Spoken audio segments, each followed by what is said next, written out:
i-describe muna natin ang current situation para malaman natin kung para sa iba ang reading o hindi. Dito ang side mo. At dito naman ang side ng person mo. So, sa'yo muna.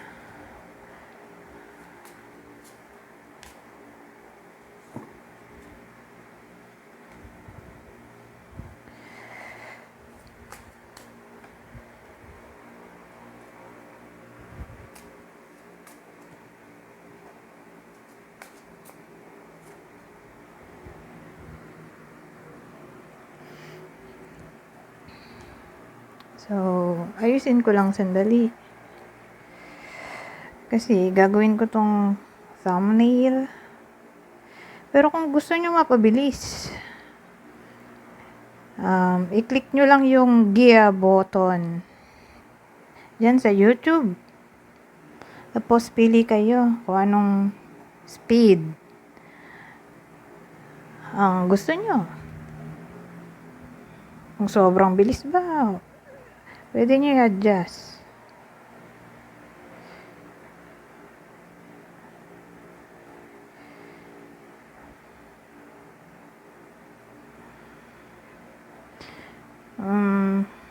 So, magsimula na tayo.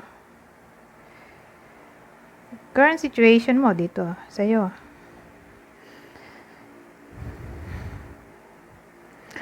Bakit parang may problema kayo nowadays? Siguro long distance kayo. O kung di long distance, ay foreign na. Siguro yung partner mo. O nasa foreign land. O pares kayong nasa foreign land. Who knows? Kasi pwede rin ganun. Kunin nyo lang yung info na sa tingin nyo para sa inyo. Pero again, mukhang dumaraan ng problem ang connection nyo o difficulty. Pero hindi ko pa masasabi na break na kayo. Tingin ko hindi pa. Pero mukhang no contact lang sa ngayon. Kasi again, mukhang may problem. May problem nowadays. O pwedeng nag-aaway kayo ngayon. O nitong mga nakarang araw. Mukhang hindi kayo in good terms nowadays. So, more likely, no contact kayo ngayon.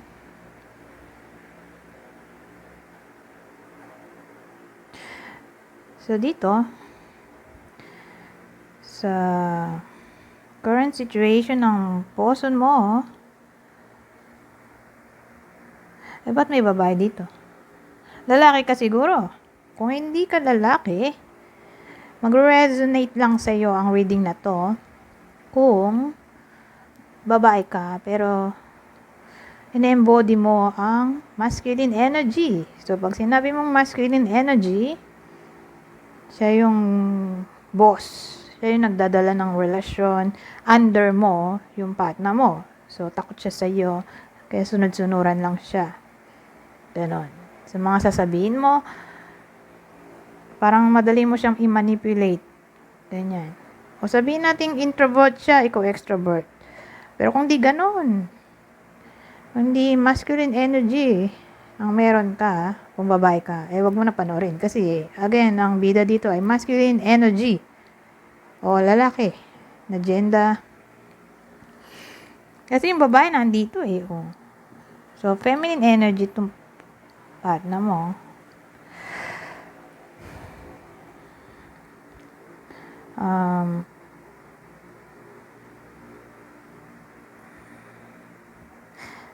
Current situation niya, may inaaral siguro siya. Nowadays,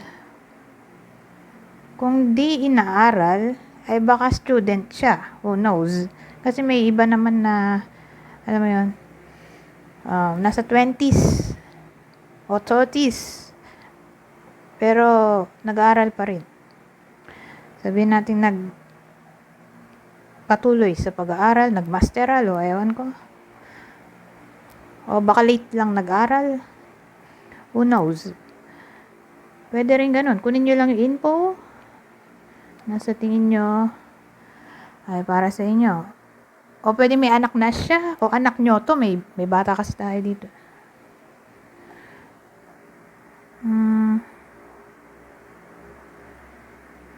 So, no contact sa side mo, di ba? Current situation niya, ngayon na hindi kayo nag-uusap, parang gusto niyang i-communicate ka. Siguro iniisip niya na i-communicate ka. One of these days. So, pumapasok na sa isip niya yon na i-communicate ka. O sabihin natin, kung di i-communicate ka, ay puntahan ka. Literally, lalo na kung parehas kayong nasa foreign land. Oh, who knows? Kung mayaman siya, di bala kanya bisitahin. Kung long distance talaga. O baka naman dyan lang sa tabi-tabi. Ano yun? Tabi ng barangay nyo. O city. O sabihin natin may distance talaga. Mga 1 to 2 hours lang. So bala kanya puntahan. Pero kung grabe naman kung sabihin natin Australia. Tapos Philippines. Pwede rin. Kung mayaman nga. Who knows? So bala kanyang puntahan. O kung di kaya ng budget ay makita ka sa video call o kausapin ka. I-call. Ganyan. O sabihin natin gusto niya mag-open up ng feelings niya. O maging honest sa iyo. Ngayon, future outcome ng connection na to. Ngayon na hindi kayo nag-uusap. Magre-reach out ba siya talaga? Kasi, alam mo nyo na, ang energy ay paiba-iba. So, sabihin natin naisip ng tao na ganito gawin niya. Minsan nakakalimutan, di ba? Hours later, sa dami ng naisip, nakalimutan na i-call o i-text. O naiba yung senaryo. Ayaw na niya. Biglang nagbago isip niya. So, tingnan natin dito kung matutuloy ba na i-contact ka niya. So, near future to. So, 3 months from now, anong mangyayari?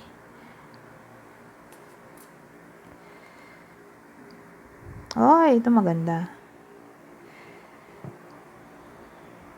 So, 3 months from now, next action niya ay i-end ang anything na may kinalaman sa toxicity, negativity, cheating kung meron man. So, ang ganda nung huling card. So, hot. So, sa madaling salita, di ba, no contact, nag-away kayo for some reason.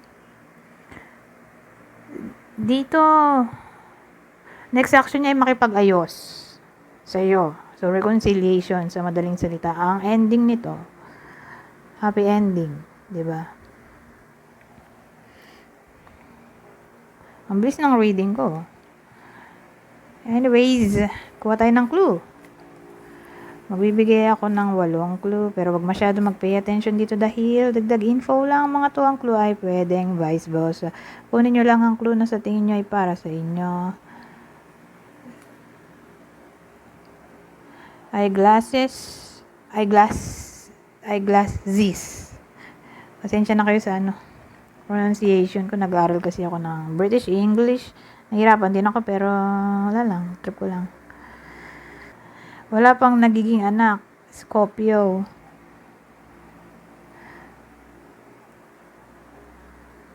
Maliit sa iyo. Ano to? Single? Ba't may single dito? Pero reconciliation. Aha. So, more like ito yata yon dito sa first scenario, sa side mo. Kasi nag-away yata kayo. More like nag-away kayo, no contact, di ba? So, either, single ka ngayon dahil nga nag-away kayo for some reason, o no contact lang, pero kayo pa rin. O hindi masabi kung kayo pa ba. Pero ang dating kasi dito, single ka in a way na hindi kayo together kasi nga nag-away kayo. So, kunin nyo lang yung info na sa tingin nyo ay para sa inyo. Kung literally single ka ngayon. Kasi ang dating, magkaiwalay kayo eh. So, iniisip ko kung single ka ba literally o single lang, no contact lang sa ngayon. Dahil nga nag-away, pero kayo pa rin. O pwede rin, yun nga. Hindi mo masabi kung kayo pa ba kasi nga nag-away.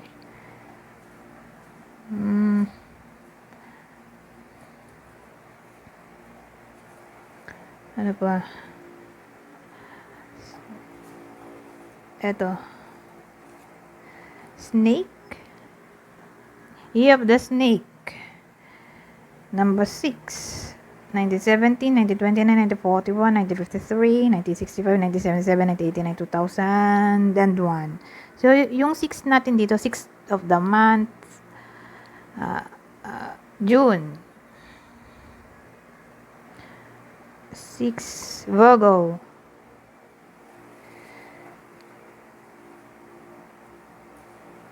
May tato.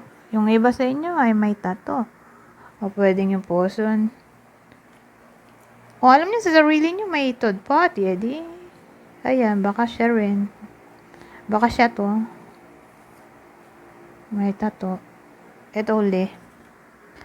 Walang dimples. Anyways, hanggang dito na lang. Goodbye for now.